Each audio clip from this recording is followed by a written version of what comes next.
And guess what font is that? MeetUp? This font. Oh, this is your family. Yes, it's my Your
I do.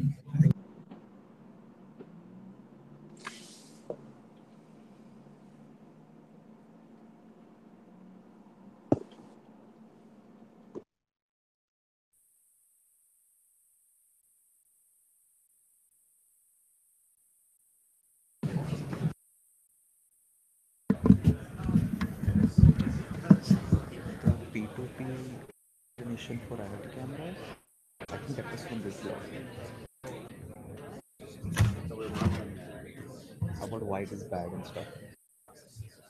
You remember when we were just gonna start about we were reading about UDP punch rolls, hole punch, the articles that we have.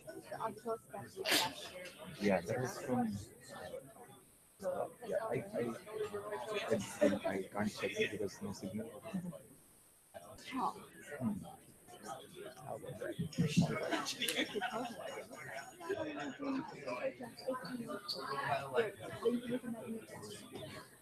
Second is the Massachusetts to east.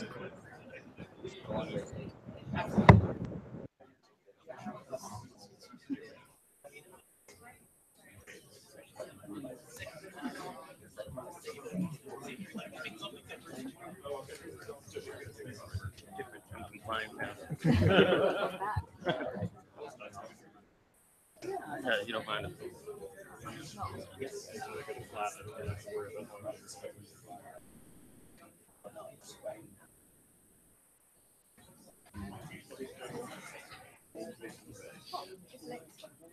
Okay, that's what they said, right?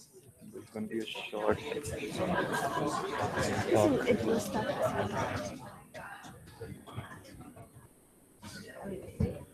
as I'm happy about it. Ira. Okay. Ira. Yeah, that's me. Hi. I'm what's up? Okay. What's up? What's up? Yeah. I'm Welcome to our November Security Things Meetup. And it's a great, thank you everybody for turning out on a Tuesday evening, Thanksgiving week. This is pretty impressive turnout. We've got a great lineup, so not surprising. First of all, I wanted to offer a big thank you to IBM for hosting us this week.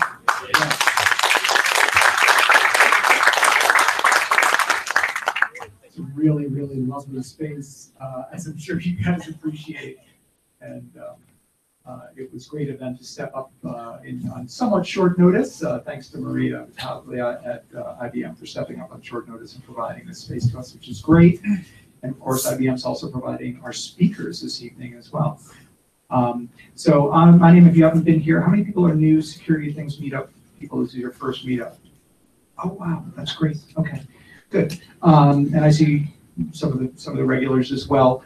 There is a sign up list. I'd like to keep just track of who is coming versus RSVPing, and I don't do anything with your sign up information. So herbal supplements companies or anything like that. Well, today you can get it from. So that herbal supplement spam is not from this meeting. Okay, so this is we're coming up on our 3-year anniversary. Actually, December is going to be the 3-year anniversary of starting the Security Things Meetup. I think we had our first. It was a couple months before we actually had our first meetup, though. So it depends on how we want to do the anniversary. But it's been a really wonderful 3 years. I think we've had a lot of amazing talks, discussions as this conversation has evolved, and I think the IoT and security conversation is getting much more mature, but also much more complex. And so we're looking forward to very full 2018 as we continue to explore this topic. What I want to do now is to, and I say that by way of saying, if you have suggestions about topics that you would like to see addressed that are relevant to you in the work that you're doing or coming up in your workplace or just areas where you would like to expand your knowledge, please message me on the MeetUp platform or email me. I'm just paul@securityledger.com or paul@securitythings.com. And let me know what those topics are. If there are people you would like to see speak, either you've heard of them or seen them speak in other contexts and think they'd be a good fit for this meetup, or they're subject matter experts within your company, or it's you and you're a subject matter expert and you've got something you'd like to talk about, same thing, email me, message me on the MeetUp platform, let me know. I'm always looking for people to come in and talk, as is Jeff Kohler, and you can email him as well. Jeff and I are co-run this group, and we've got our feelers out. We're doing Starbucks every month to be like, all right, who's going to talk next month? So help us out, and if you've got good ideas, let us know, and we will be happy to have them in. There's a lot of really interesting stuff happening in the Boston area, Boston-Cambridge area around IoT. So security is a piece of that. It doesn't have to be strictly security. If it's got that IoT theme to it, and it's privacy related, or just in a big important Internet of Things topic that you think this group would benefit from knowing about, let me know. Okay. Okay. Without further ado, I'd like to invite our first speaker up, Mr. Ted Julian. Come on up.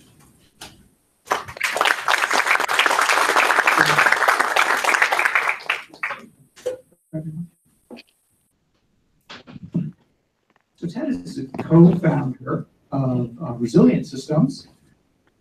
Your products? Yes. Yeah. You've been with Resilient really almost since the get-go. I remember running with you and talking about Resilient when it was still an idea in somebody's brain. And Resilient was acquired by IBM. Yep. And it's in the incident response space. So here, let's see. But Ted actually has a very long and impressive pedigree in the Boston information security space, starting way back with your first company, which was AtStake. Yeah. Which was kind of, is everybody familiar with AtStake? Yeah. AtStake was in some ways kind of the security services firm. Grew out of Loft and really pioneered, eventually acquired by Symantec, but pioneered a lot of the tools and techniques that really become kind of foundational for this industry. And what's been really amazing for me is to see the AtStake diaspora, which is sort of like an acknowledged, these AtStakers have gone on to do incredible things at lots of different places. Including yourself. Well, if you say so, but yeah. And anyway, that to me has been one of the most fun things. Yeah. Veracode, probably. Yeah, Chris Weisopel and Chris Ang, and, yep, the Chris's. Chris Drew. Yeah. Chris Drew, yep. Where does Duo have some? That's Arbor. Or that's Arbor, Yeah. that's right, okay. But tonight we're going to talk about incident response, particularly as it relates to Internet of Things. So this is the Internet of Things meetup group.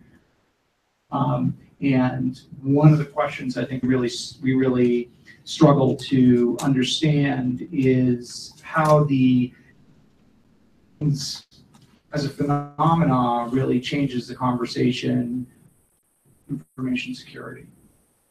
That's risk, defense, offense. Most of what we have traditionally think about with information security is really predicated on protecting enterprise networks, enterprise assets from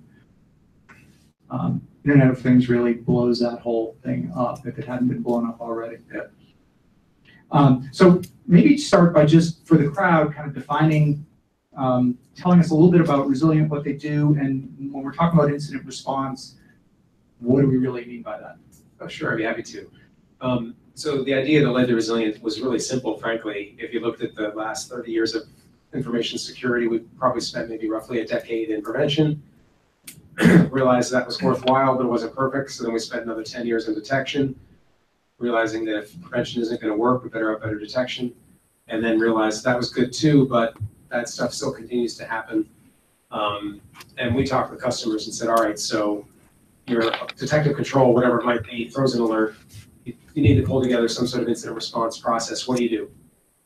And routinely we'd hear spreadsheets, ticketing system, email, chat, those things. Maybe in the extreme you'd hear, oh, we've hacked our ticketing system to try to do this or whatever. But, you know, general purpose tools sort of try to sort of fulfill this function. And that just seemed like enough.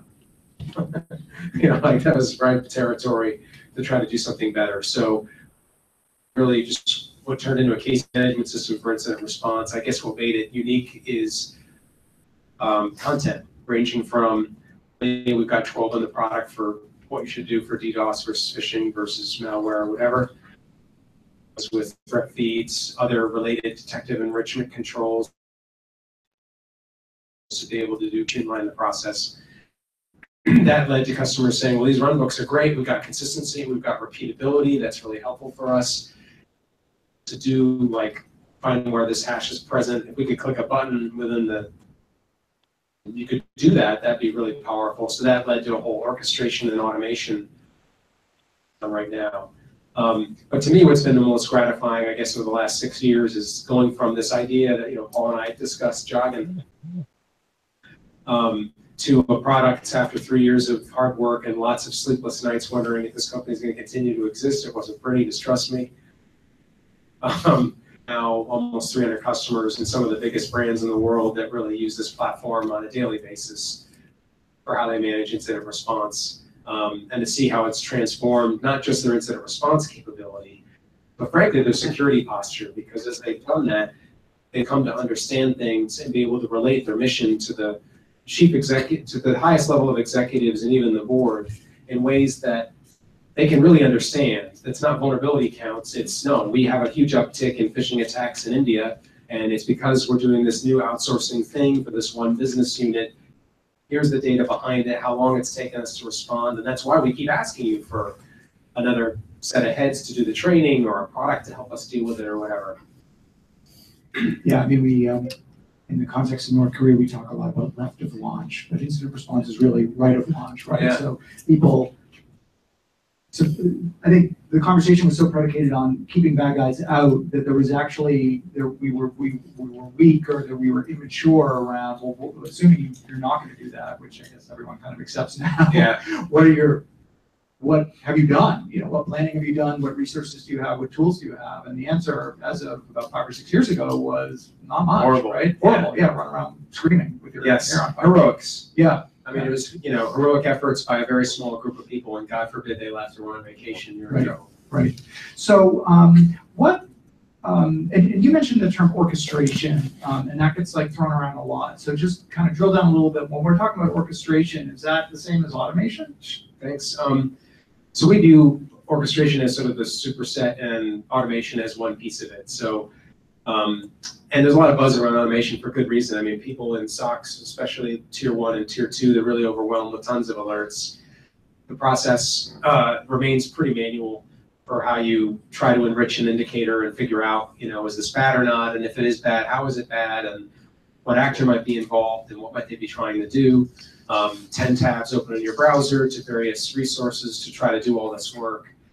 And it's a real problem. I mean, it's jamming up the works at a lot of organizations. And so thought that you could apply some automation technology which would take this indicator and automatically do a series of enrichment, like figure out, is this hash bad or not? If not, okay, well, let's now run it in a sandbox, and do we see malicious behavior? And if we do, of what type? And what other indicators might we surface as part of watching that thing detonate? And then let's do enrichment on those. And then maybe if we're sufficiently confident, we then may want to take automatic mitigation action because we're, feeling that that's a safe decision. And like I said, there's nothing wrong with that. It's really important sort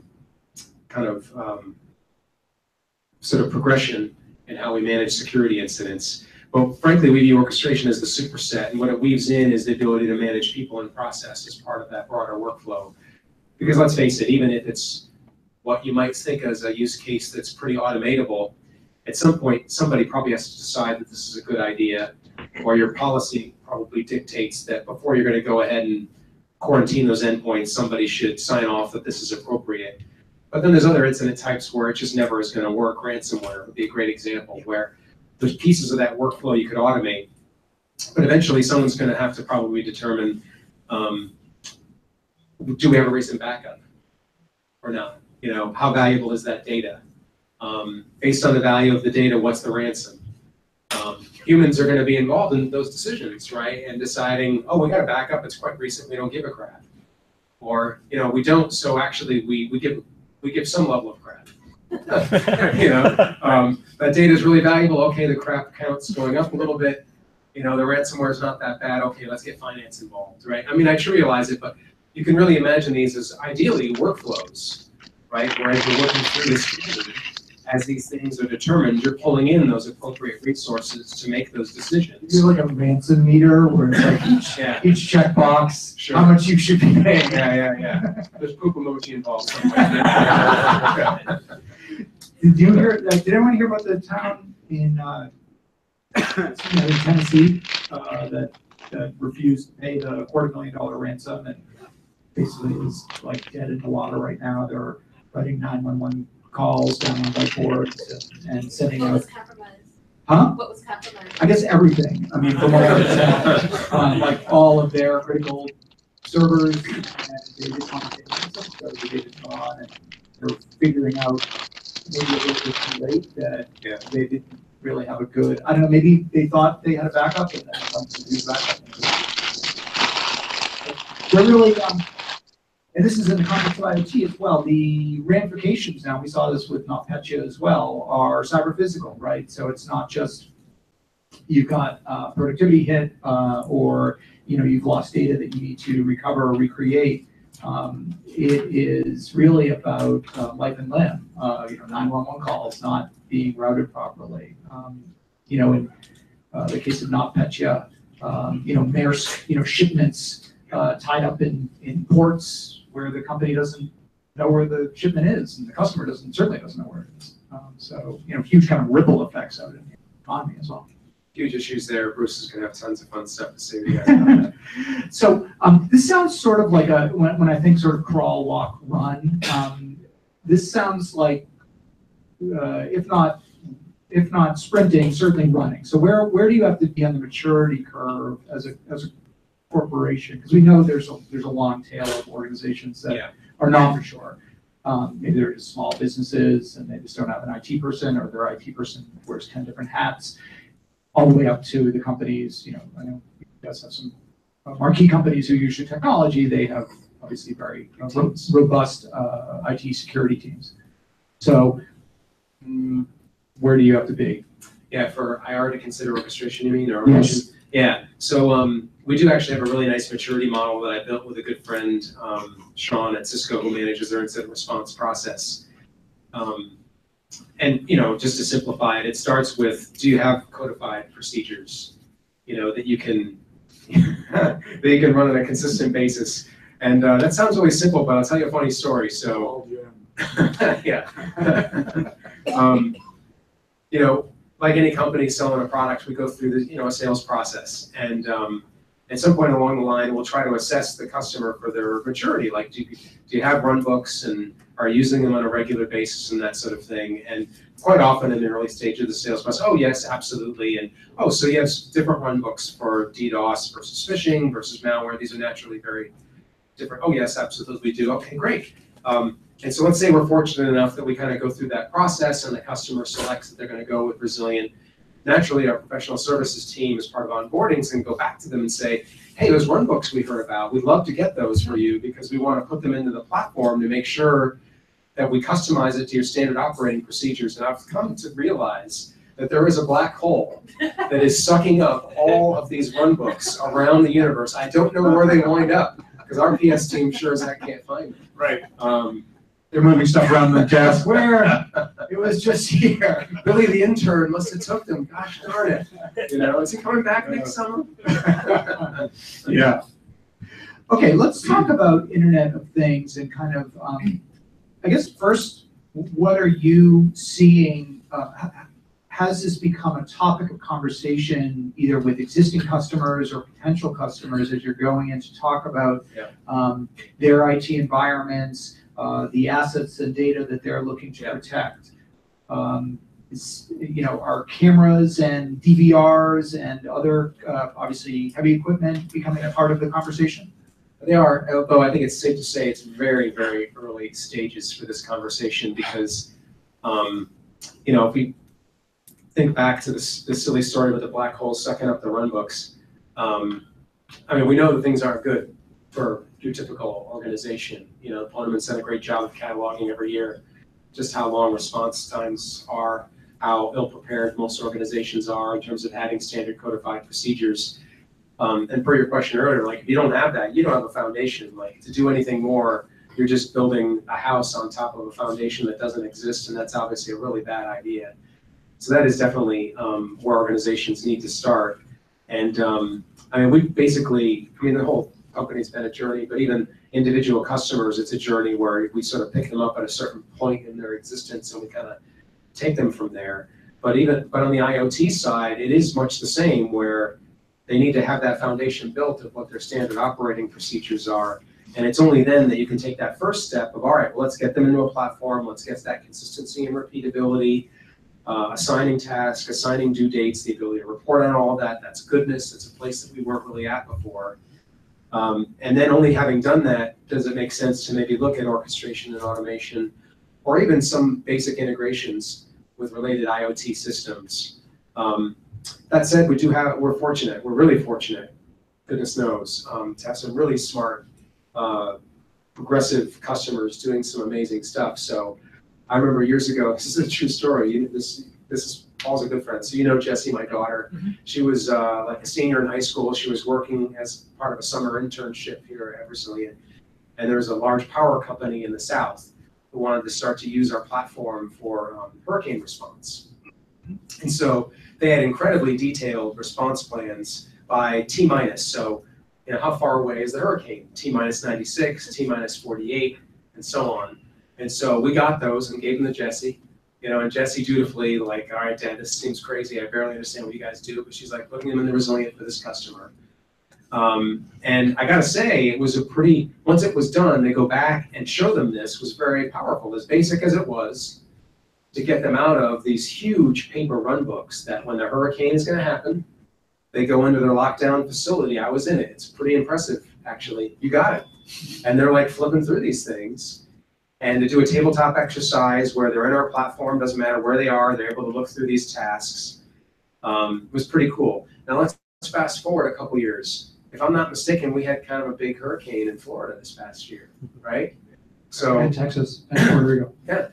And so Jessie is my daughter. She's a freshman in college right now.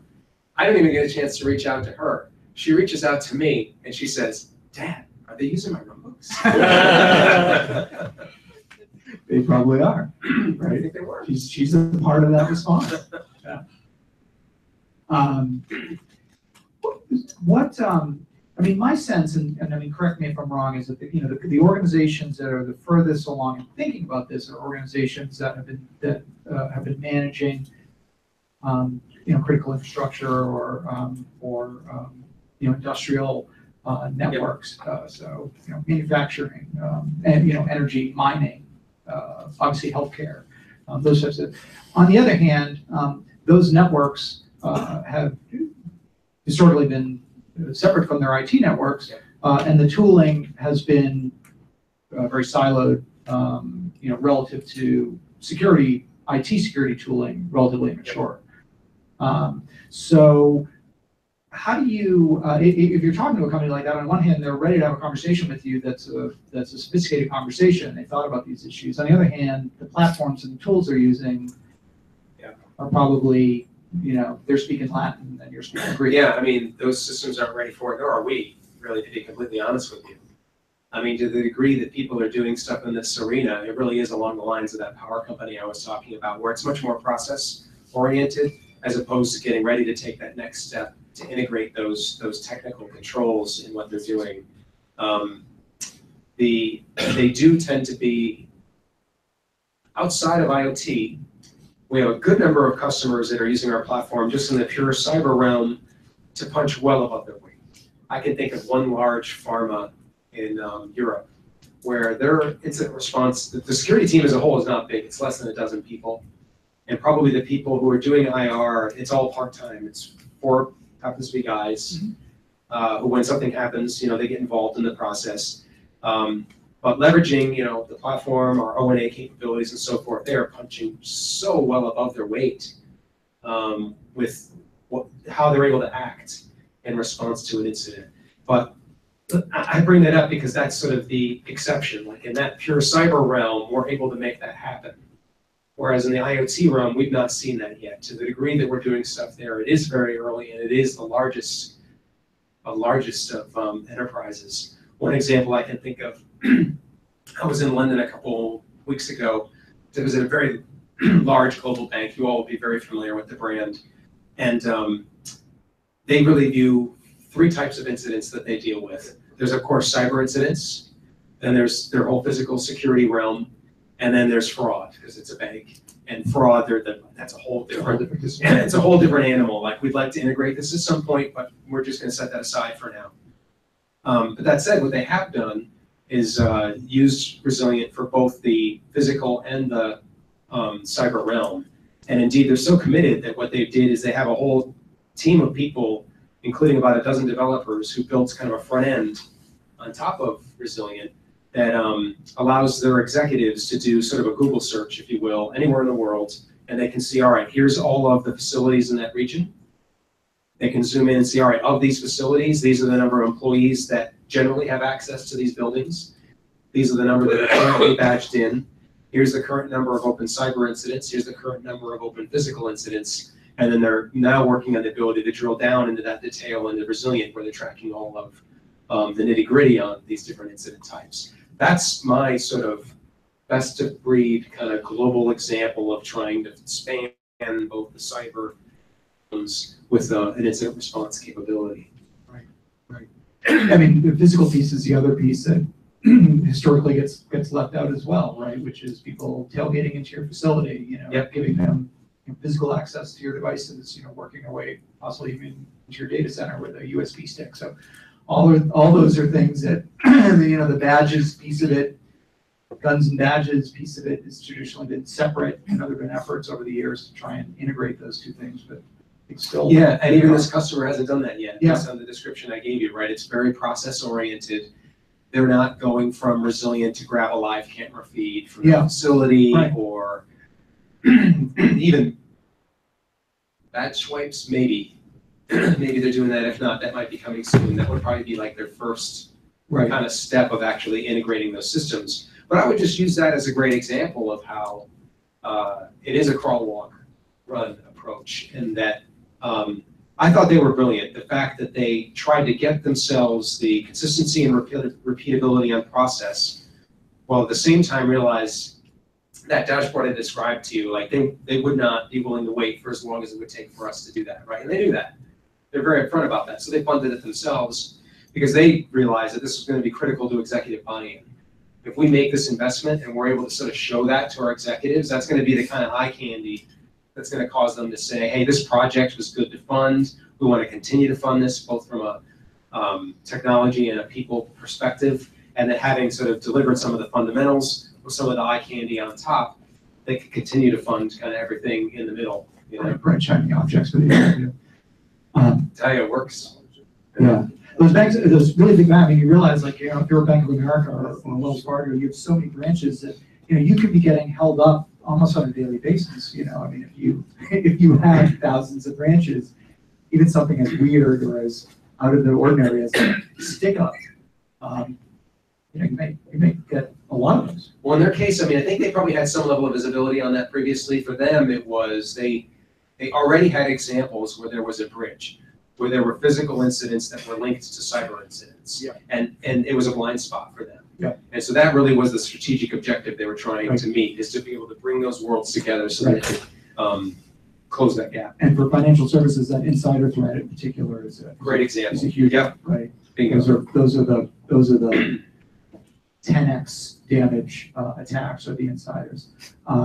It's interesting. I mean, that conversation, just what you were saying there, of like, oh, there's the kind of candy for the C-suite. But I mean, that's a very common. I hear that a lot, which is as information security, cybersecurity is moving from a practitioner. This is something that resides within our IT team, within and it's actually a sub-discipline within IT to something that is material to the company, right? So Maersk, FedEx, Mondelez Handy, right, all had to make SEC declarations about impacts to earning as a result of NotPetya. So something that's going to shave 2% off your quarterly earnings. All of a sudden, that's something that is very of interest and relevant for the board. But these are not people who are domain experts in information security. So you can't go in there and show them, log events or vulnerability scans or a screen capture from your SIM. You need a way to talk to them in terms that they understand. Oh, that's been huge for us. I mean, honestly, I think I alluded to it previously. One of the most gratifying parts of the adventure for me is seeing how they've leveraged the easy ability to get data that the board can understand. Incidents by type over time, by geo, by business unit, things of this nature that previously only the biggest, best funded organizations. I can think of one of the largest banks in the world, incident response alone, forget broader IT security, 1,200 people. Wow. Yeah. Wow. Wow. Despite that level of now, admittedly, like not all of those were probably full time, but still, like when they were scoping how many people might be involved in incident response. That include like chasing a robber down the street with a bag of money? I think we're talking cyber, actually. That's physical, to be honest. Okay. Actually. Anyway, despite that level of investment, obviously, to gather basic data like incidents by type over time, BU, geo, that sort of thing, eight people spend the last 2 days of every month manually pulling that to get data together. So that's what it takes for them to do it, and obviously for the rest of the world, it's just they're not going to do it. Yeah. And that first step is the beginning of a journey, really, for how we've seen customers be able to transform the dialogue by putting it in terms that are just easily understandable. So you said it's early days for IoT in the enterprise. We're seeing the beginning stages of this. I mean, now maybe the wedge in the door is IP-enabled surveillance cameras or even smart TVs. It's more network-connected devices. There used to be multifunction printers. Sure, that those are still there, but other stuff now too. Stuff that's going to be sitting on the employee's desktop. Stuff that's going to be in the environment. Maybe stuff that's hooked up to the HVAC or the badging system. From a position of IBM Resilient, what are the obstacles to you to bring that into your worldview? do you need an agent on all those little devices? Do they need to be speaking some lingua franca that they're not speaking? What are the barriers? That's a good question. So we'll break it down. Damn right. Let me think about that for a minute.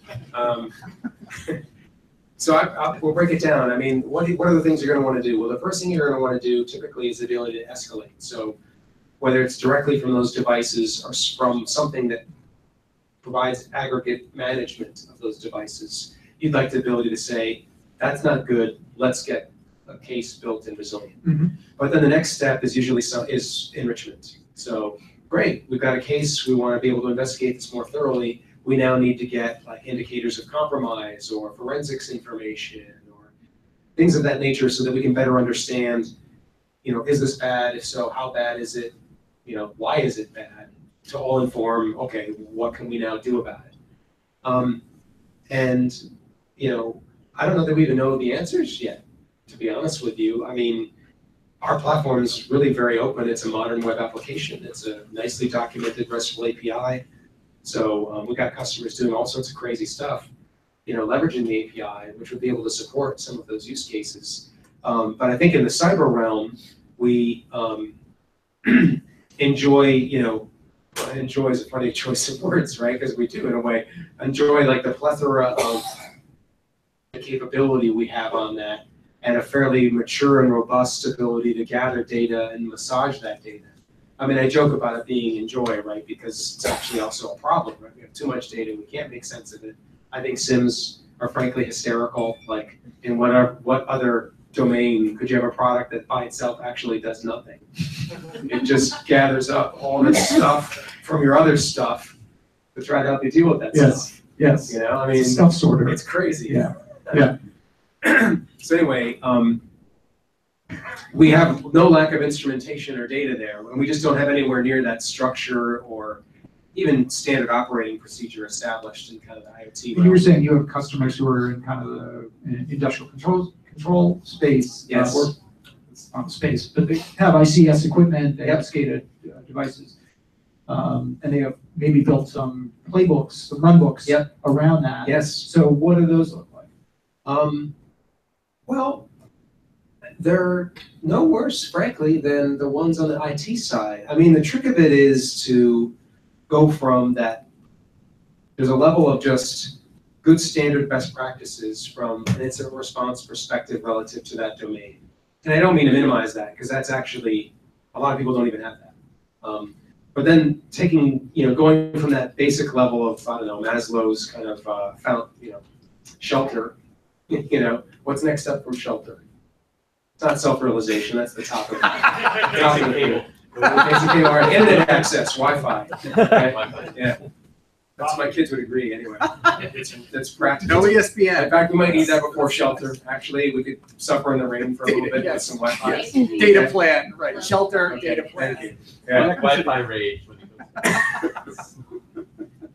All right, now I've completely forgotten where we were at entirely. Yeah. You're talking obviously about stages of need and maturity. Industrial control system SCADA. Oh, yes. Yeah, right. So just not having anywhere near that level of sophistication to be able to grab that data consistently. And so we see people doing things just like email. Everything can send an email.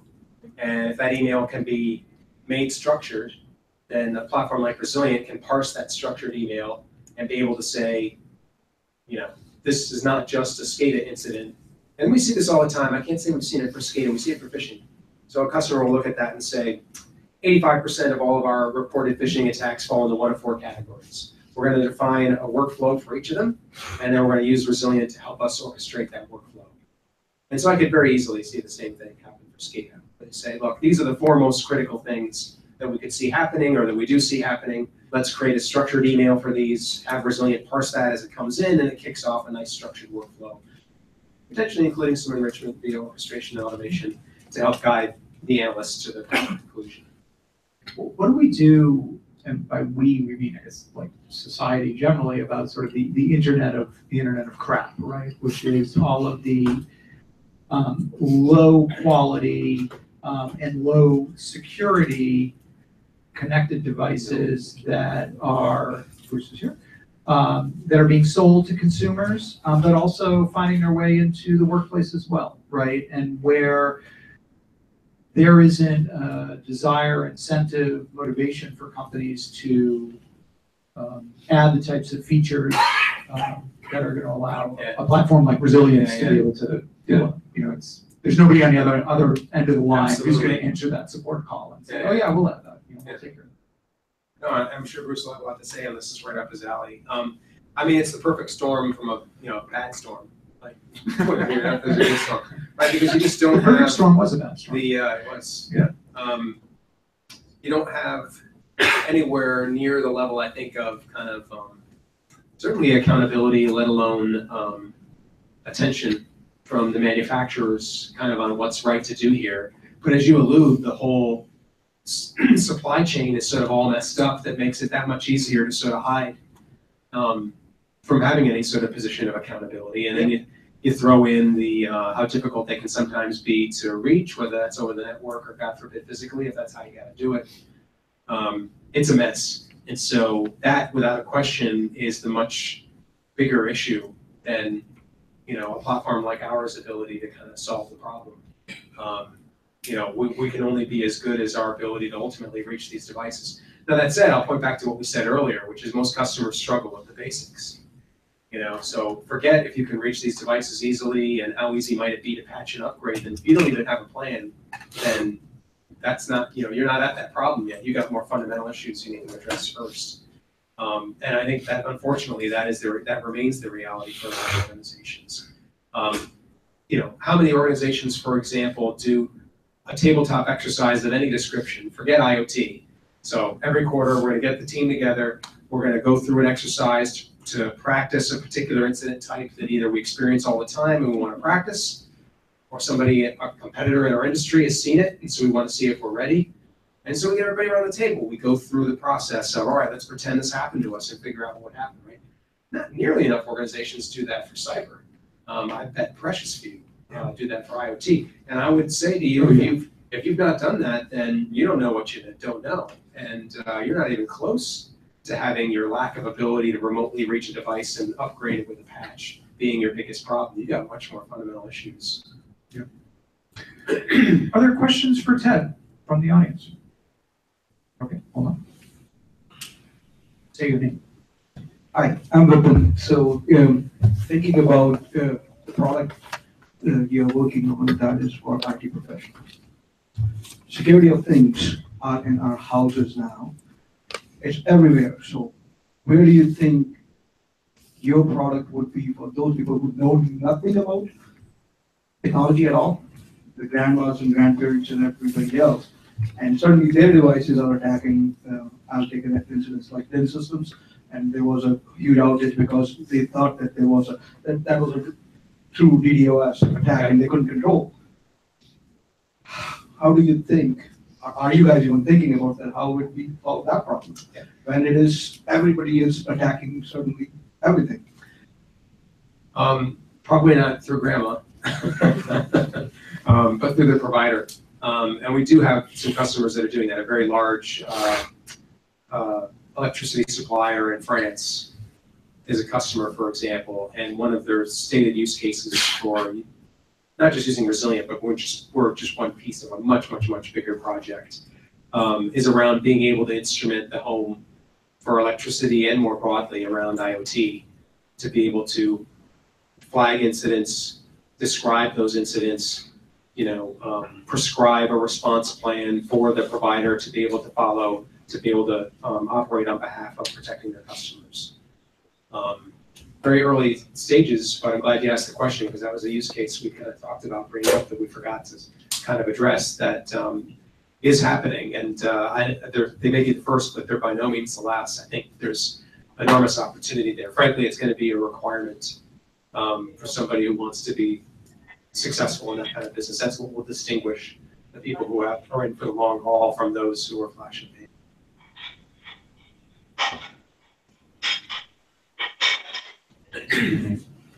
Yeah, Justin Armstrong. Yeah, your case about the hurricane response got me wondering, is it possible to deploy the Resilient platform on some kind of portable, maybe a few different laptops so that you can Sure. work in it? Because I can imagine if the power's down and everything Yes. else is down. Yeah, I mean, it's just a VM, so you can put it on anything. And we do have customers that are doing that. I think we might be on some battleships, for example, as an example of that, where they're self-contained networks. And then can it like sync up with the mothership, so to speak, when you come back to port? I mean, what I hadn't actually thought about to answer the question is so much of what we do is around enrichment for threat feeds and stuff like that. And that's obviously where you need some level of connectivity to be able to do that. And I mean, it's ultimately a networking issue, but I can't think of customers I don't know how customers are tackling that specific particular problem.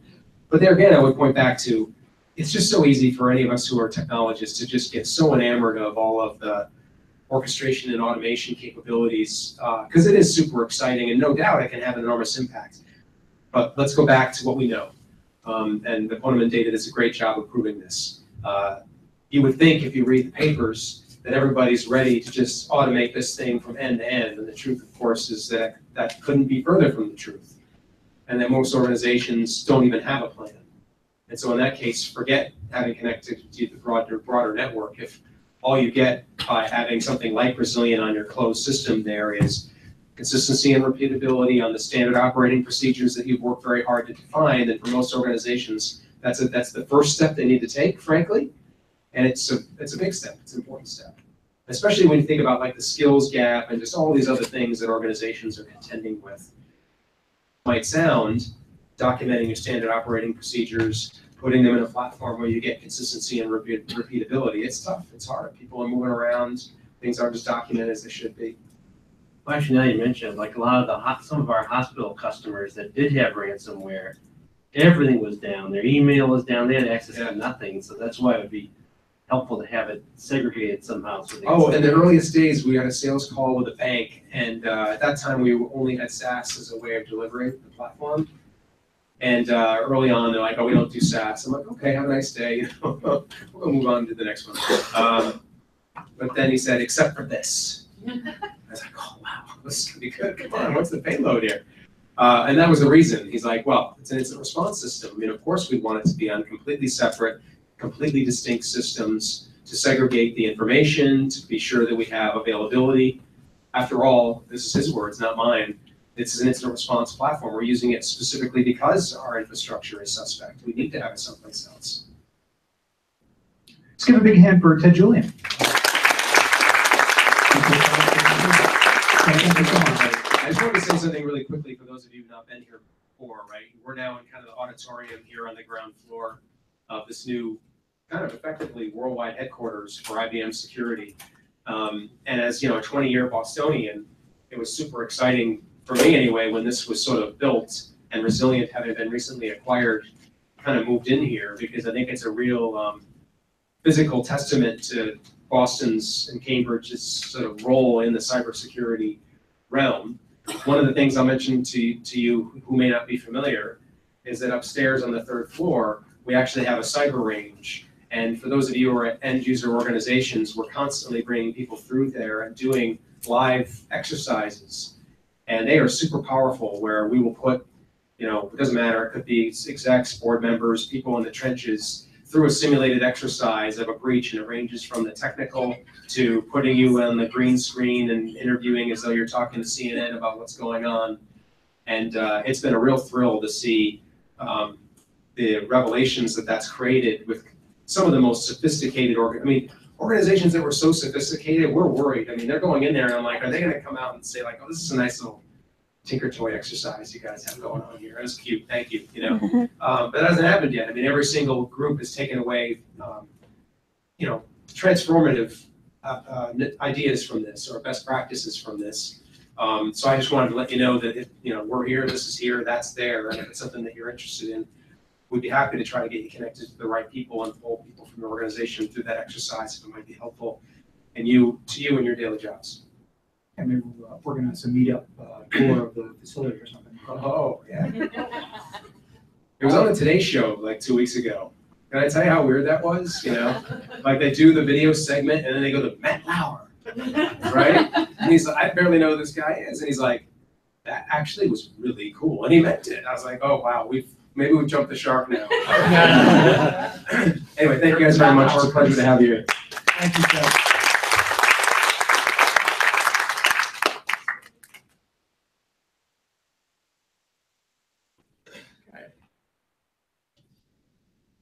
So for our next speaker, I don't think needs much introduction, but I'll give him a short one anyway. Bruce Schneier is a renowned technologist, and he is the author of 13 books, including most recently Data and Goliath, In Battles to Collect Your Data and Control Your World.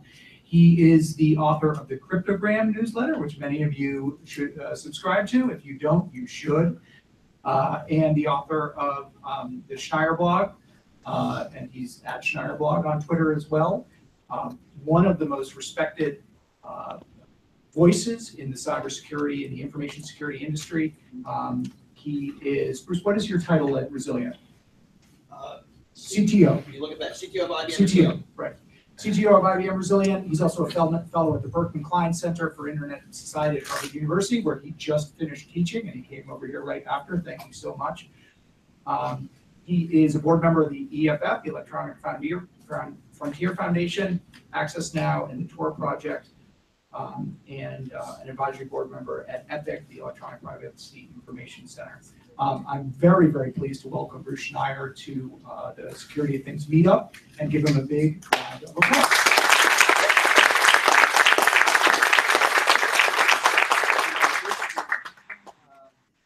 If I could do this without leaking like you did, I'll use this. All right, testing. Yeah. People in the back, can you hear me? All right, still managed to cook Thanksgiving dinner. Yeah. I can charge this without giving away all my iPhone secrets. Possibly go wrong. Just plug it in, and usually it's fine. Not even getting power. Right, never mind. Yeah. Plug this into something with power, please. And don't let me forget it. Right. Let's see how this goes. In the back, if you have trouble hearing, please say something. Otherwise, it's no fun. So hi, welcome. Thanks for inviting me. I want to talk about the IoT security industry and how I think they're colliding and changing.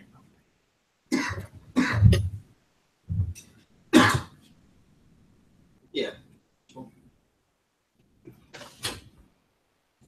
So in 2011, Mark Andreessen, it was a Wall Street Journal op-ed. He wrote that software is eating the world. And what he meant, I think, is that we're creating a world where everything is a computer. And that's the world we live in today.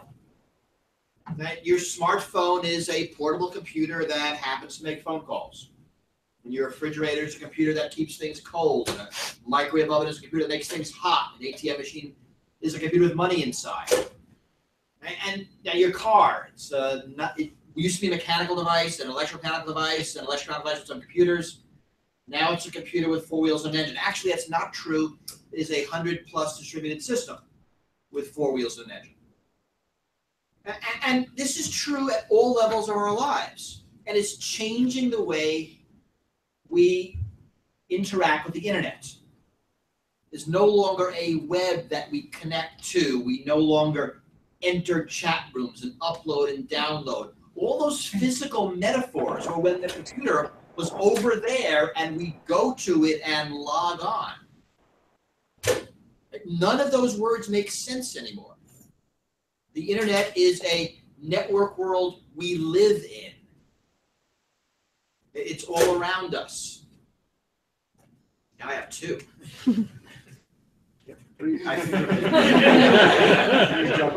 No. Right? So this is the internet. Right? This is what the Internet of Things is. And when I think of the Internet of Things, if you've heard me talk recently, you've heard me say this, I think of it in 3 basic parts. Actually, there's 4. 3.5. There's the sensors that collect data about our environment. There's the smarts that figure out what that means and what to do about it. Oddly enough, a lot of it's in the cloud. Not really expected. We thought Moore's law would make computers faster and better.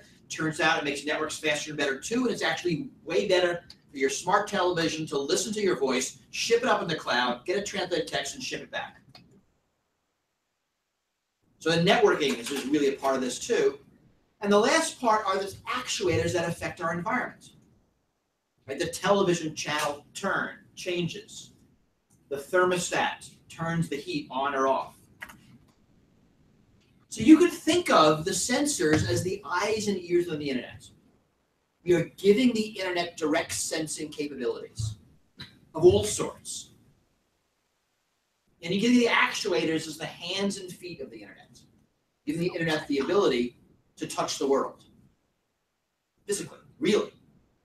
And the stuff in the middle is the brain. So we are building an internet that senses, thinks, and acts. And if you've read classic science fiction, I have just defined a robot. And I think the way to think about the Internet of Things is that we're building a robot the size of the world and don't even realize it. Now, we don't realize it because it's not a robot in the classical sense. We get our robot definitions from television, movies, books, and we think of robots as discrete autonomous entities,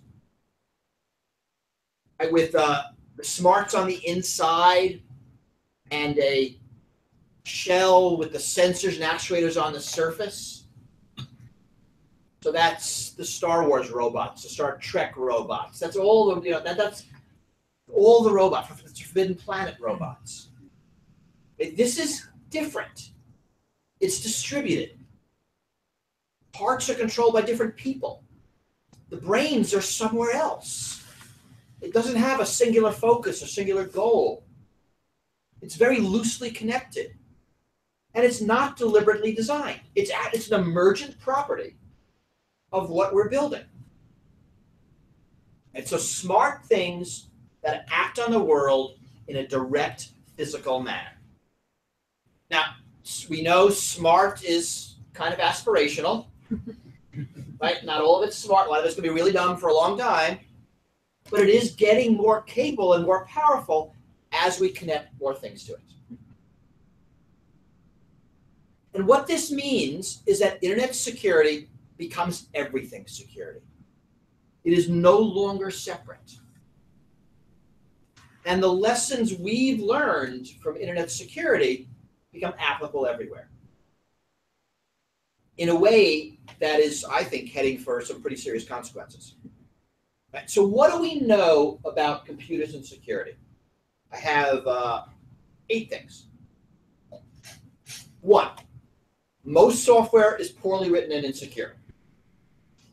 And basically, we as the market don't want to pay for quality software. Good, fast, cheap, pick 2. We have picked fast and cheap at the expense of good. Poor software is full of bugs. Some bugs contain security vulnerabilities.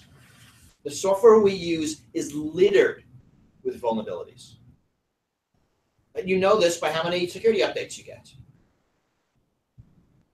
2, the inherent extensibility of computerized systems means they can be used against us.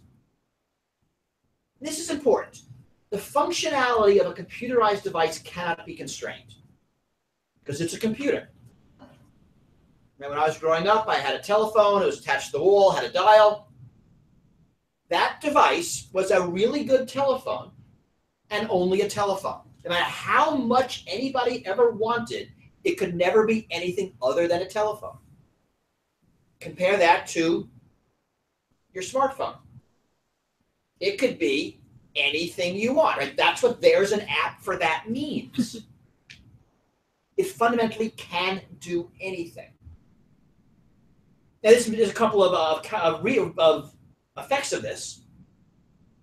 These continuously evolving systems are hard to secure because the designers can't anticipate how they're going to be used, what they're going to do.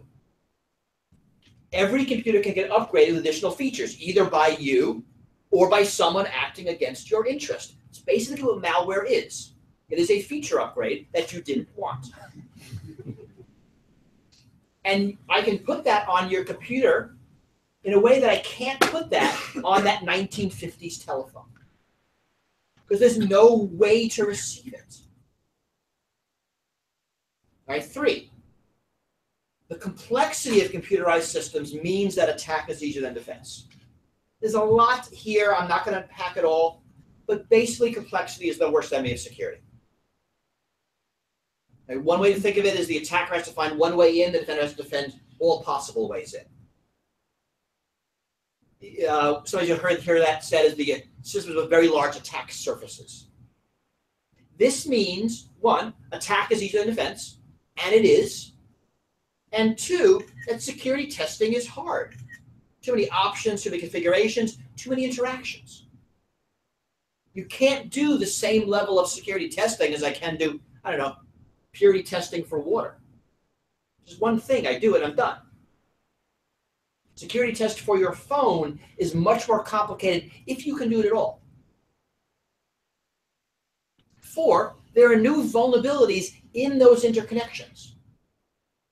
The more we connect things to each other, the more vulnerabilities in one thing affect other things. Like the Mirai botnet.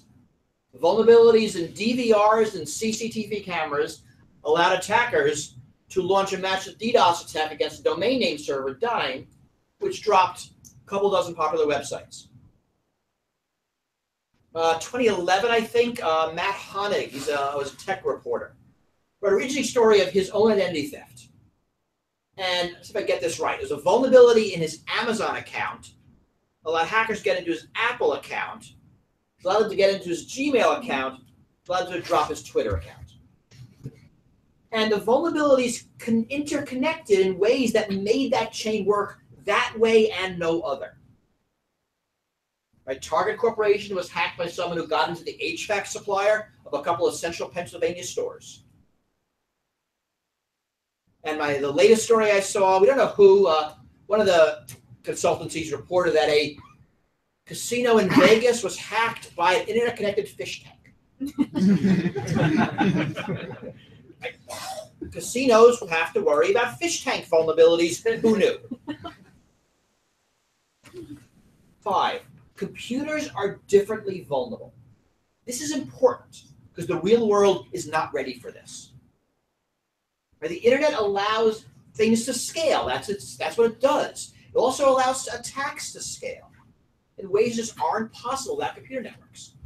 That's a classic attack of stealing pennies from accounts. You need a computer to do it because the computer has to do it enough times. So speed, distance doesn't matter with computer attacks. And computers have this ability to decouple skill from ability. If you want to pick locks, you have to learn how to pick locks. If you want to break into computer systems, you just got to download software. Person has to learn how to do it. He writes the code, and now everyone else can.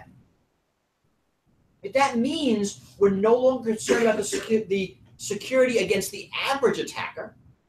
We're now concerned about the security against the best attacker. Right? The hacker who wrote the Mirai botnet published the code. Within 2 weeks, there are a couple of dozen botnets using the same code. There's also a notion of a class break. We're used to that.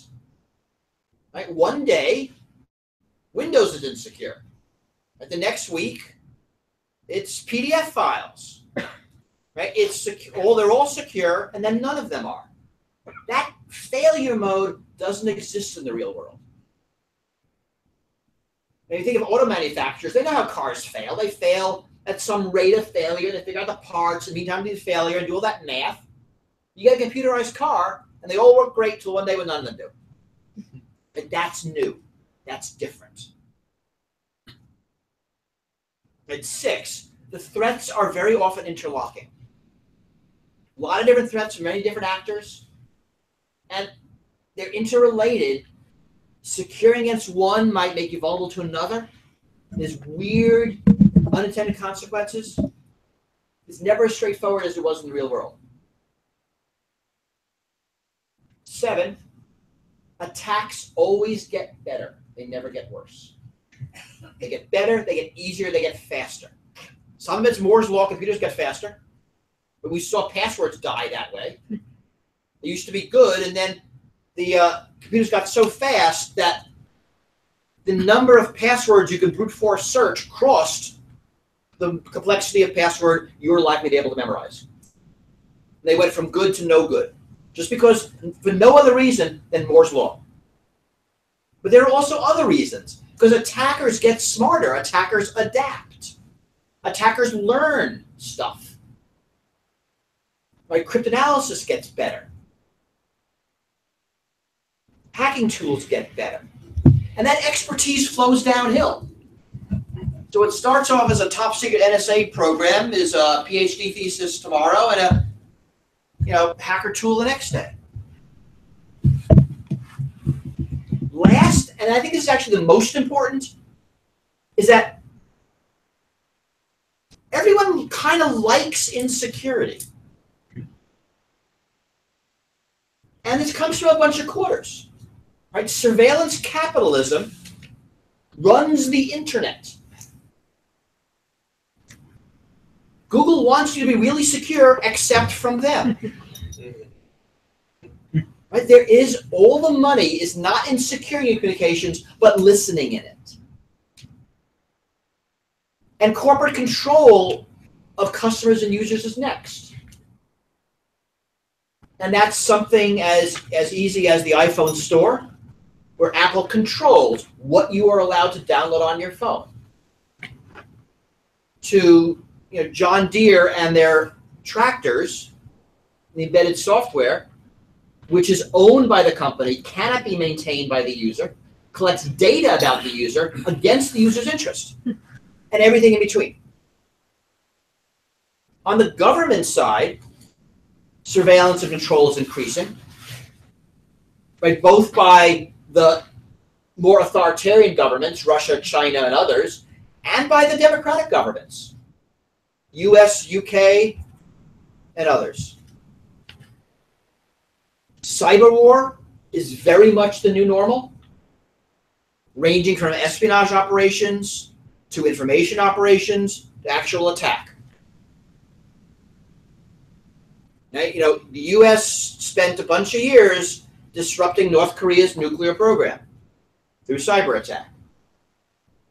Right? We disrupted the Iranian nuclear program through a much more aggressive cyber attack. All of that, both corporate and government, is about creating and exploiting insecurity at its core. The more secure the systems are, the less effective those powers are doing what they want to do.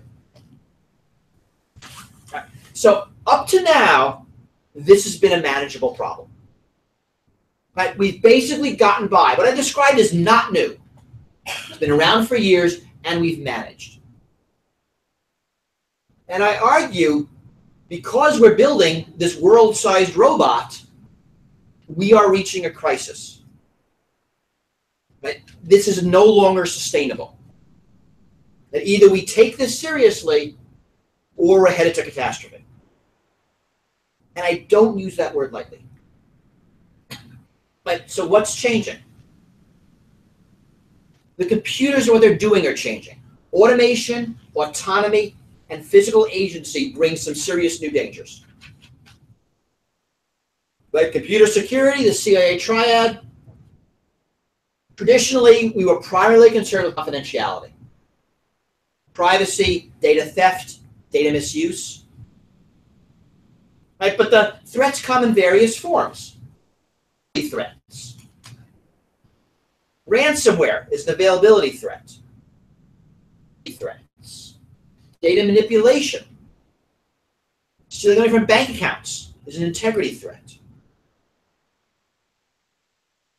Today, with the Internet of Things, the integrity and availability threats are much worse than the confidentiality threats. Right? Because the effects are much greater. And there are real risks to life and property. I kind of don't want my car hacked and someone, eavesdrops on the Bluetooth connection, or use the microphone to eavesdrop. or hacks the GPS to figure out where the car's going. But I really don't want them to hack the car and disable the brakes. If the availability threat is much more disastrous. Machine learning systems can be hacked. Problem with them, and they're kind of opaque nature, because you can't detect them. A lot of work done in adversarial machine learning. You move to autonomous systems, and now they can do a lot of things before we can go and turn them off. Cars, medical devices, drones, weapon systems, thermostats, power plants, smart cities.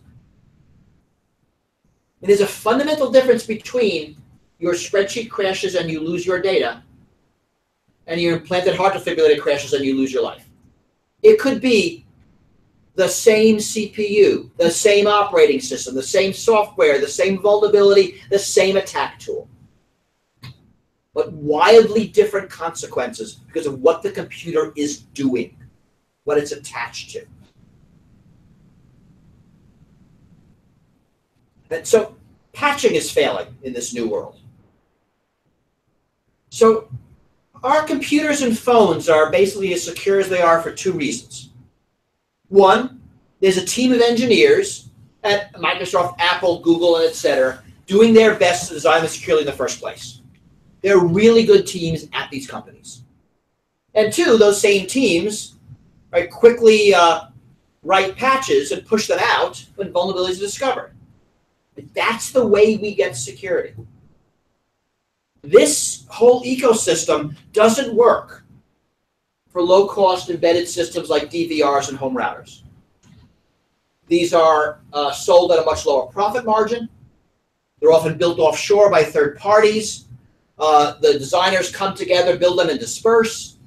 They don't have dedicated security teams associated with them who could write a patch, who know how to design things securely.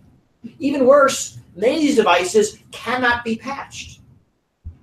And right now, the way you update the software in your DVR is you throw it away and buy a new one. That is the upgrade path. There is no other. And actually, that throwing away helps us too. We get more security from the fact that we go through our phones and computers every 2 to 3 years. And the new hardware is better, especially with the iPhone. Every model is a little bit better. That churn doesn't happen with IoT systems. You buy a DVR, you're going to replace it every 5 to 10 years. Your refrigerator every 25 years. You probably expect to replace your thermostat approximately never. And the market can't fix a lot of this because neither the buyer nor the seller care. Right? The buyer and seller want cheap devices that work. Attacking third parties is an externality. So think about it. Your DVR at home might have been part of the Dyn botnet. It might be part of whatever that new botnet is that's showing up today. One, you don't know and have no way of finding out. And two, you kind of don't care.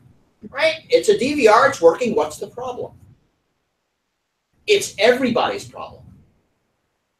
Right? It's kind of a public health problem, but it's not your problem. So in general, there are two basic paradigms of security. This paradigm A, which is secure it well and properly the first time. This comes from the world of dangerous things. Planes, automobiles, medical devices, buildings. This is security by design, secure engineering, security testing, certifications of products and engineers. Then there's this world, which is make sure your security is agile. This comes from the fast-moving and heretofore largely benign software. Rapid prototyping and update, patching, survivability, recoverability, mitigation, adaptability, all that stuff you saw about incident response. That's all here. Right? This is muddling through. And these worlds are colliding. in our cars, medical devices, our voting machines. And we need to collide these worlds somehow. Right, this is hard. 2013, forget which car company, had a major recall. It was Chrysler. 1.3 million cars, back to the dealership to get a software update. A few months ago, there was an implantable medical device, back to the hospital to get a software update. Is this moronic? But this is the way it works. Tesla, at least, will download software updates overnight. Other thing that's changing, one more. Identification and authentication are getting harder. Right? So it's already hard. Human memorable passwords no longer work in most situations. Two-factor doesn't work in some situations. And our sort of backup authentication systems, everyone forgets their passwords, is terrible. The amount of authenticating we are going to be doing is going to explode exponentially. And it's all over the place. It's not people authenticating to people. People authenticating to machines, things authenticating to people, things authenticating to things, without people. And it's really unclear how we're going to make that scale in any way that is secure. We can make it scale that's convenient, but secure is hard. And cybercrime is adapting to this. We're already seeing ransomware against objects. When I say the word ransomware against cars, nobody thinks that's not going to happen. Nobody. We just hope it doesn't happen at speed. Right, DDoS attacks against critical systems. And it's not just criminals. Governments using the same attack vectors. Right, North Korea's attack against Sony was basically a criminal attack. It wasn't sophisticated. Same with Iran versus Saudi Aramco. Or China going into OPM. Or Russia going into the DNC. And these are basically criminal tactics. Right? And the risks are becoming catastrophic. IoT devices affect life and property, and they will even more in the future. I mean, just play the fun what if. Internet-connected traffic lights. That's a bad idea. Interconnected cars. That's really stupid. Interconnected power systems. Ukraine knows how bad that could be.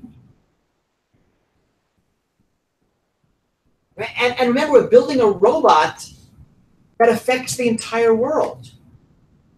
So it's crashing all the cars. It's shutting down all the power plants.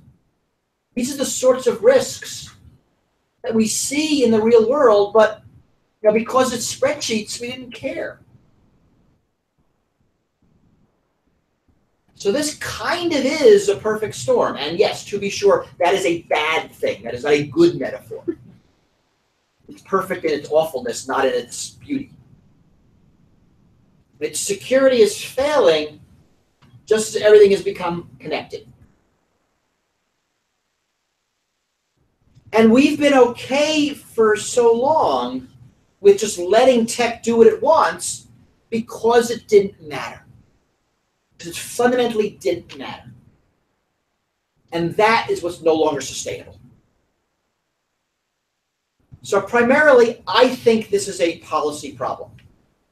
That getting the policy right is critical. And that law and technology have to work together. Actually, I consider this the most important lesson of Edward Snowden. We always knew that technology could subvert law.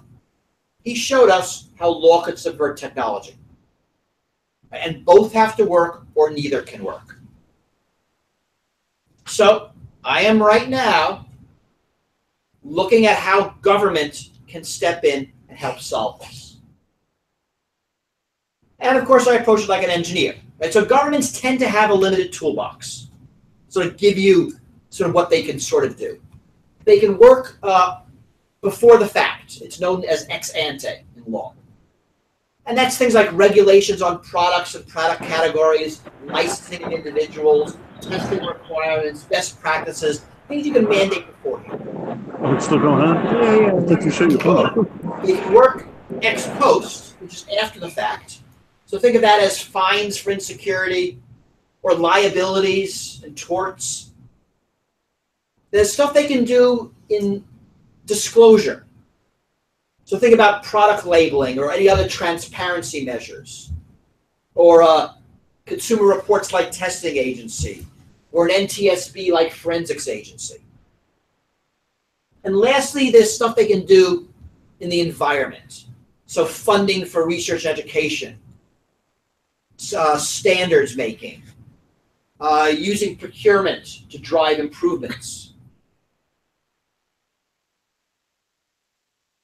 So my belief is that we need to regulate all of the things.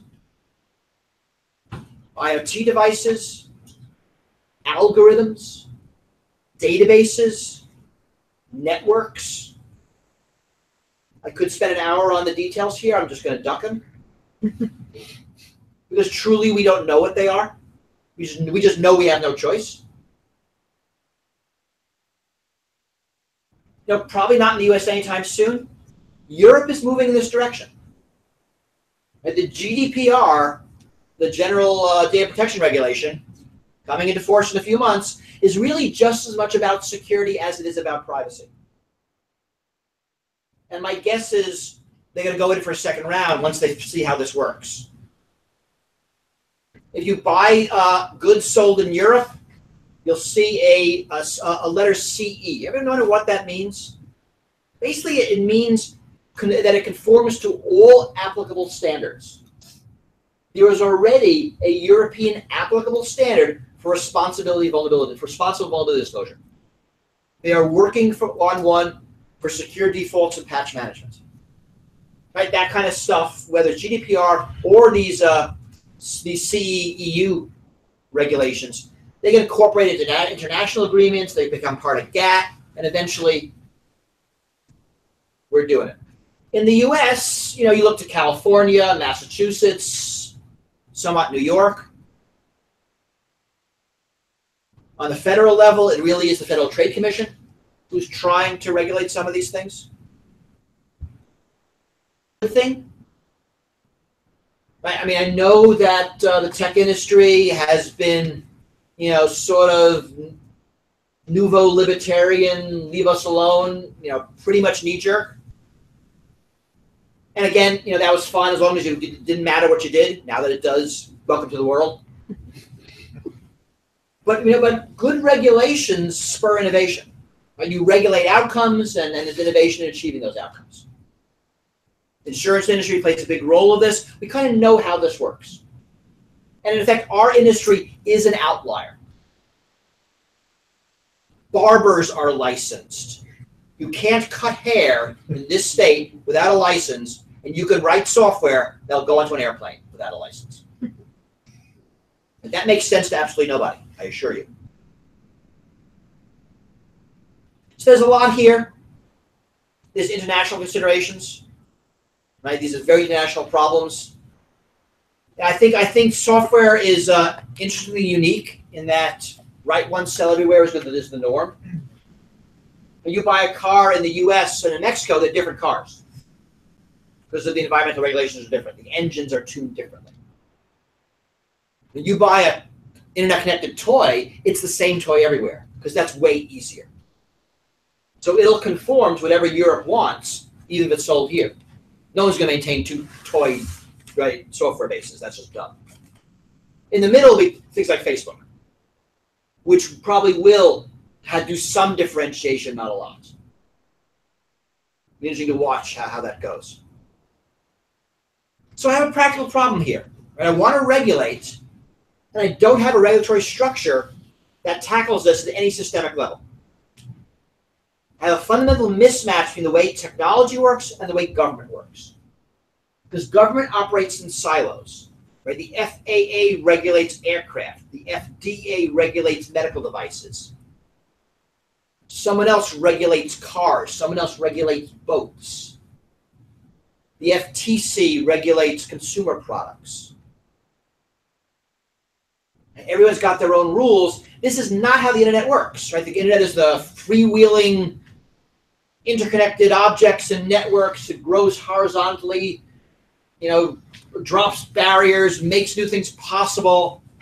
Now, already on my phone, I have an app that logs my health information, controls my energy use, and communicates with my car. That's 4 regulatory agencies.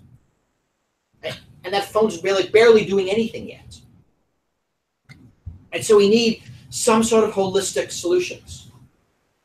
Because whether they're cars or drones or phones, they are all computers first with different peripherals attached second. And what I think we need is actually a new regulatory agency. It's some sort of computer, technology, robotics, IoT, something, regulatory agency to tackle this at a systemic level. Now, this sounds completely radical today, but this is actually normal. In the 20th century, many new technologies caused the formation of new government agencies. Trains did, cars did, airplanes did, radio did, nuclear power did, vaccines did. That's kind of how we got the CDC. In all of these cases, there was this realization that these new technologies are transformative and government needs a place to put expertise about that technology. Both to understand it, to use it, to advise other parts of government, and eventually to regulate. Because remember, markets can't solve this. Right? Markets are short-term, markets are profit-motivated, and markets cannot solve collective action problems. Right? Fundamentally, that's why government exists, to solve collective action problems. And government is the entity we use to solve these sorts of problems. Now, of course, the devil's in the details. There's a lot here. It's hard for government to be proactive. It's hard to figure out how to regulate properly. I mentioned international. Regulatory capture is a big deal. We know it works. And there's this really weird problem of security versus safety. So the difference between a static safety environment and a dynamic security environment. That adaptive, intelligent human adversary I talked about. Right? How do we make this work in the fast-moving tech environment? Are we going to look more like the airplane industry or the pharmaceutical industry? We're going to look a little bit more like it because we will be another industry that can kill people. But we want to figure this out in a way that regulations don't stifle innovation. And that actually always is the big fear. That's the sort of standard argument here against regulation. It'll stifle innovation. And you hear it all the time. You hear it with restaurant sanitation codes, automobile safety regulations. I think there's no actual evidence it does, but it was a really good talking point. I think if you do it right, the other thing happens. But here's the thing. Government will get involved regardless. The risks are too great and the stakes are too high. Government is already involved in all of those physical systems that are becoming computers. And the physical threats of the IoT will spur government into action. Not to mention actual robots. Right? The courts are going to be an early branch of government that's going to wrestle with this. Regulatory agencies, and then I think some states. And Congress will follow last, but nothing motivates the U.S. government like fear. Right? 9/11 happens, and with a few months and zero debate, a small government administration creates a massive federal agency out of piece parts. Because when there's a disaster, Congress will be pushed to do something. And it's likely to be ill-conceived and rushed. So our choice is no longer between between government involvement and no government involvement. Our choice is now between smart government involvement, and stupid government involvement. And I believe we need to start thinking about this now, both the pros and cons, the details, the ramifications, so we're not surprised. Technically, I think we need to start disconnecting systems. If we cannot secure complex systems, then we must not build a world where everything is connected and everything is computerized. And we need to think some more different models, more distributed systems, more self-empowerment. There's a big push in Silicon Valley towards centralization, but there's no real reason why except it's profitable. And my belief is that we're soon going to reach a high watermark of computerization and connectivity. And then afterwards, we'll make more conscious decisions. And there's an analogy with nuclear power here. There's a high watermark of nuclear power in the 1970s. Everything's going to become nuclear. 3 Mile Island happened, and people had pause. We didn't get rid of nuclear power. It just became, a piece in our energy portfolio that had benefits, that had risks. And it wasn't nuclear everything. My guess is we're going to hit the same thing soon. I mean, not now. I think we're still in the honeymoon phase of connectivity. Remember that NSA slide, collect it all? We're kind of in connect it all. But my guess is we come back in 10 years and we'll be moving out of that. My last point. Technologists need to get involved in policy. As the internet security becomes everything security, internet security technology becomes important to overall tech, security, everything policy. And all of the policy issues will have strong tech components. And they will never get the policy right if they get the tech wrong. And you can see it. Watch the going dark debate. Watch the vulnerability equities debate. Watch the debate about internet voting. Or car-to-car driver communication, car-to-car communications. When you watch an Apple versus FBI debate, we might see it again with this new Texas shooter. You just saw the technologists and policymakers talking past each other. Follow the DMCA, exact same thing. We need to fix this. This is ours to fix. Technologists need to get involved in policy discussions on congressional staffs, in federal agencies, at NGOs, in the press. And this is actually bigger than security. Pretty much all policy issues have tech components. But we need to build a viable career path for technologists in the same way there is a career path for public interest attorneys. I teach at Harvard. Right now, 20% of the Harvard graduating class goes into law for the public interest. Computer science graduating class, approximately 0. Now, it's not the fault of the students. There isn't the ecosystem. You spend a year clerking for a Supreme Court judge, and that's good for your career. You're a technologist, spend a year at the Federal Trade Commission, you've wasted your year. A lot of things have to change. But we need to do this, or bad policy will happen to us. Thank you.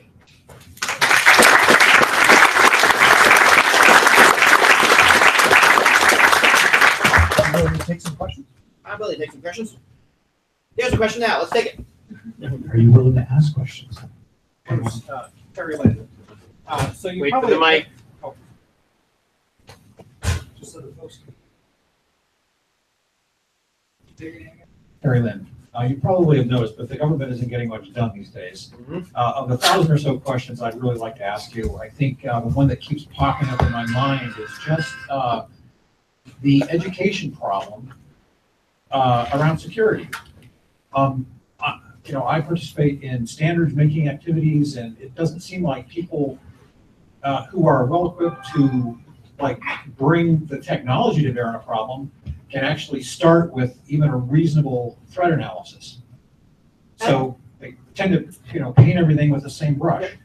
So we are raised by our parents to, look both ways before crossing the street. We know that electricity can shock us. We know that we should eat safe food and so forth. But I don't think until people really sort of internalize how security can affect them, or bad security or lack of security can affect them, that, the government will really be in a position to, sort of act on this. Well, I mean, if that's the case, we're done, because that's not going to happen. And we can't build a world. We need to be an expert to do the thing, right? So just as you're not a pharmaceutical expert, or I can get on an airplane without knowing anything about airplane safety, I need the world to be for the naive user.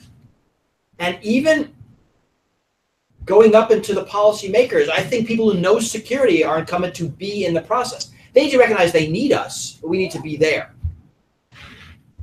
I don't think we can wait for education. I think it's going to be generational or not happen at all. And policy has to work. I mean, right now, legislators don't know anything about anything. They're not experts in anything. They have staff. So whether it's foreign policy, tech policy, they have staff to do it. And this is going to be a place where they're going to need staff. I see no other way. I might not like it, but until I get a better alternative, other than, well, we're just all dead, and that's the way it goes, I think we're stuck. See a hand there. Okay, I guess we might run and then there. So, the recent fiasco with the Intel management engine? I've been busy. That happened today, right? Or like yesterday. I haven't read about it yet. It's been, I think, a week or two. Okay, it's still in my queue. In 2 lines, basically, they had the hardware management engine inside all the chips, and it's had a flaw for the last 8 years or so. It runs a mini Minix operating system with a full network stack, and who knows which NSA agency has access. But anyway, so the question is actually, given that we can open source a lot of things, even hardware, software, and it helps a lot for catching security flaws and so on. But the one piece so far is the chip, which unfortunately there doesn't seem to be a solution where we can have an open source CPU. Yeah, and actually there are open source hardware projects, but I think in the main you're right. The answer here is going to be some sorts of resilience measures, some ways where those insecurities can exist and matter less or not matter. I mean, and there's research in this. There's a lot of tech here. I actually don't think our problems are tech.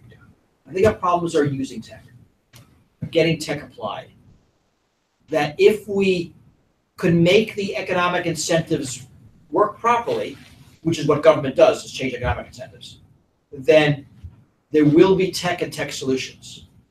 I'm not sure where they're going to come from, but unless the market demands them, no one's going to do them.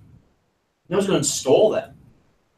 So you need to build the substrate of society on which innovation works. It's very nebulous, but that's basically government's job. Steve Finion might have a comment on that. Steve Hanna. First, I'd like to say thank you for raising these issues. I've spent some time up on Capitol Hill a couple of years ago, visiting up there and talking about IoT security, and then just about a month ago. And I see a tremendous increase in knowledge, especially among the staffers and Homeland Security Committee and things like that. That's where it matters. Yes, and I attribute part of that to your presence there and the influence that the IoT Cybersecurity Act of 2017 and others have had. So thank you for that. As an engineer, whenever I'm thinking about a new idea or a new approach, I like to prototype it.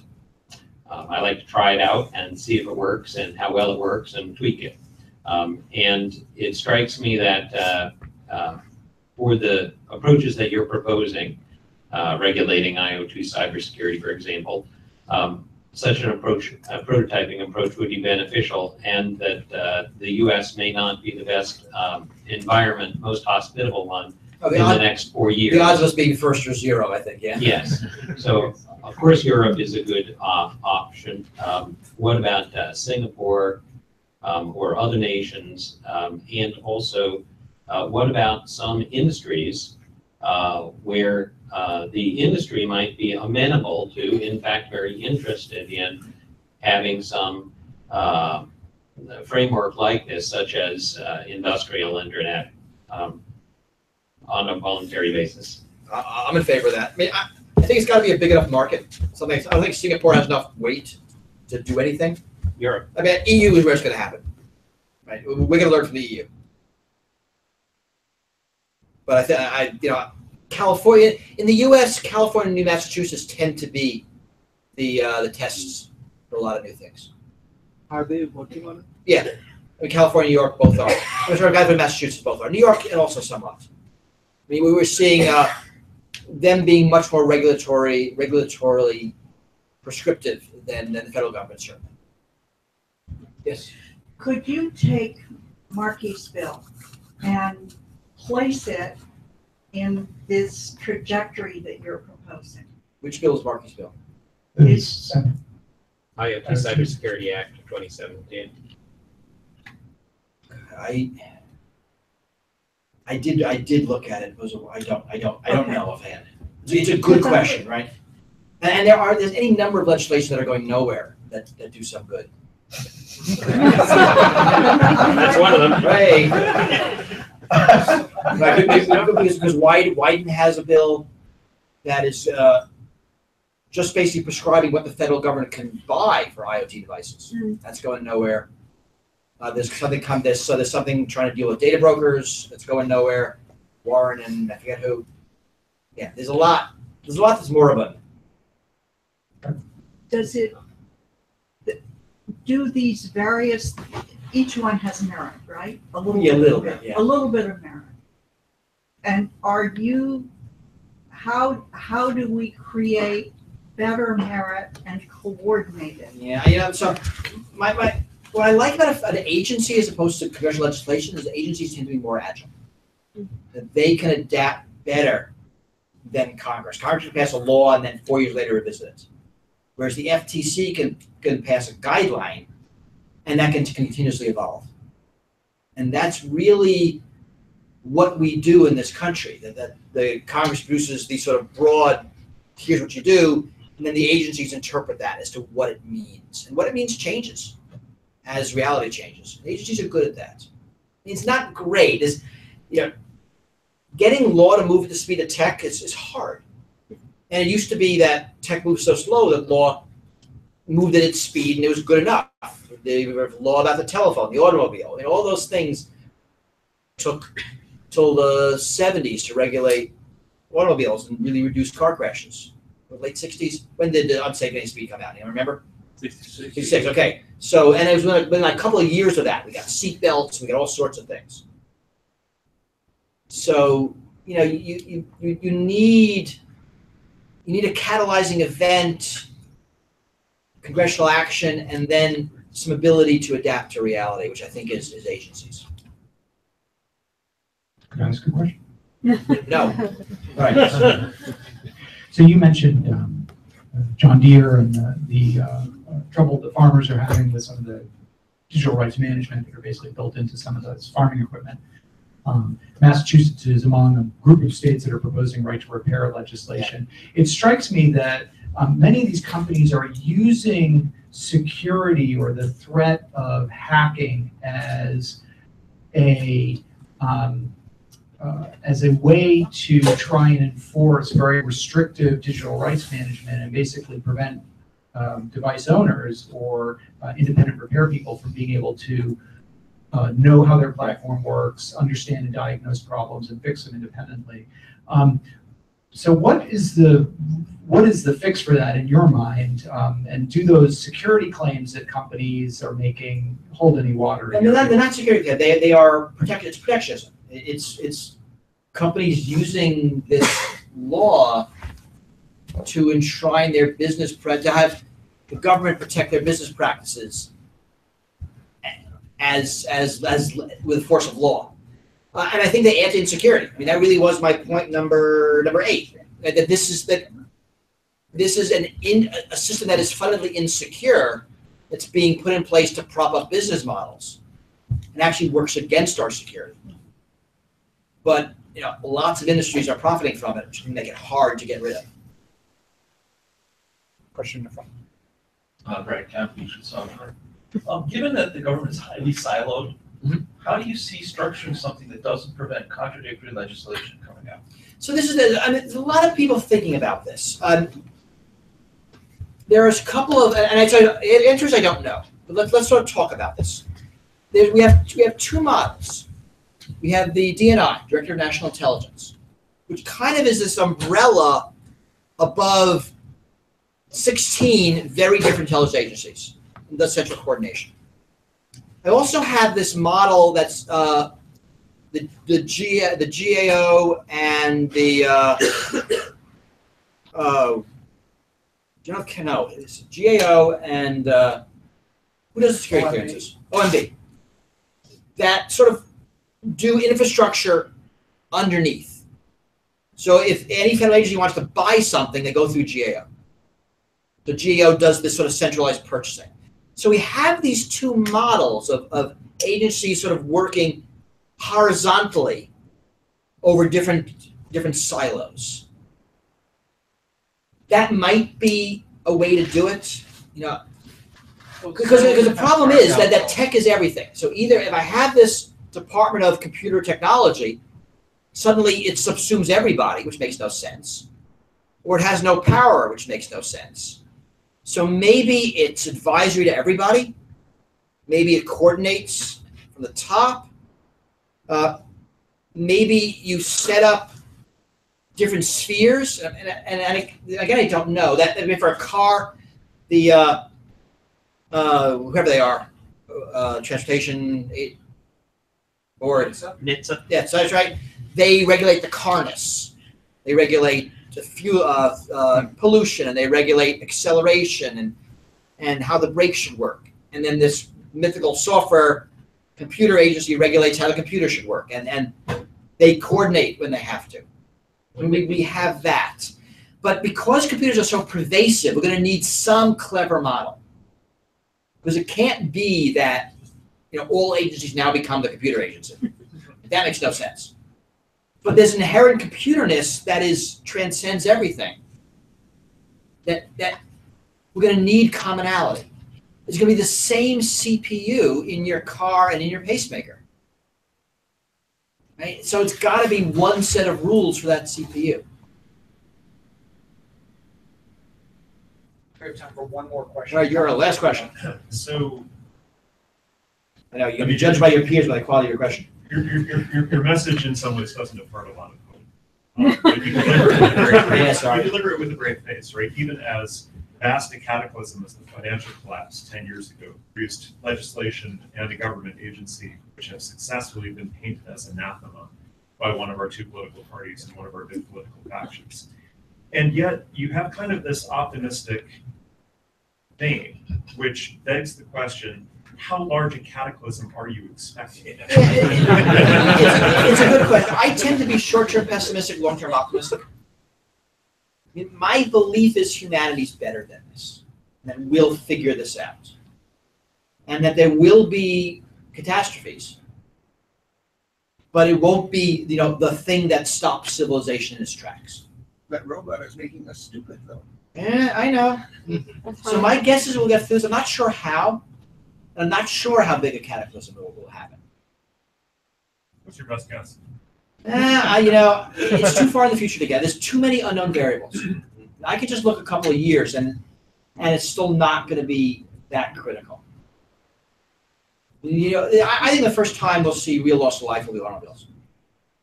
It'll be something, and it will be either all the traffic lights turn to green, or all the cars turn to no brakes, or something like that.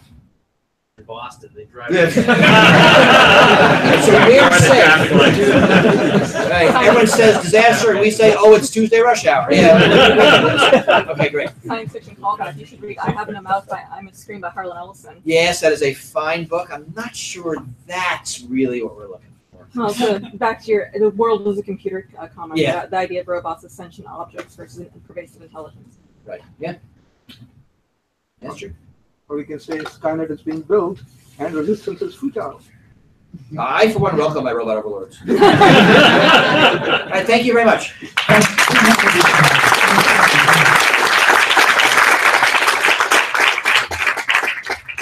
thank you all for coming. I'm mindful of the hour. Both our hosts. So, stay tuned for information on next month's meetup. And again, if you've got ideas, if you've got speakers, if you've got themes, let me know. I'm happy to hear it. And thank you so much. Alex over LinkedIn. He's a friend of mine and part of Lab. Yeah. Yeah, I will. Thank you.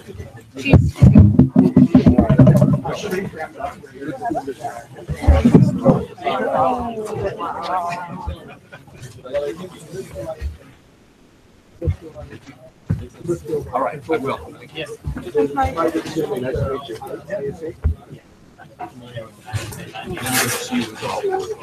They haven't done any kind of feel how I know.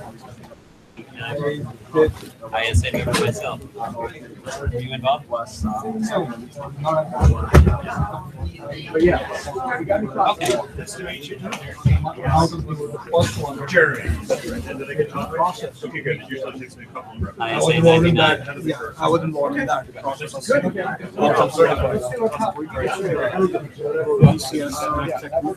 Oh, yeah. This is who I know you from. Yeah. That's one of the founders. Yeah.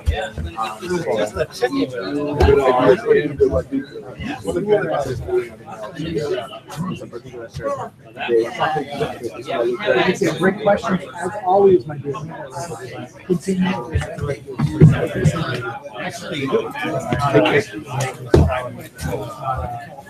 Well, no, this is giving the ISPs the right to be able to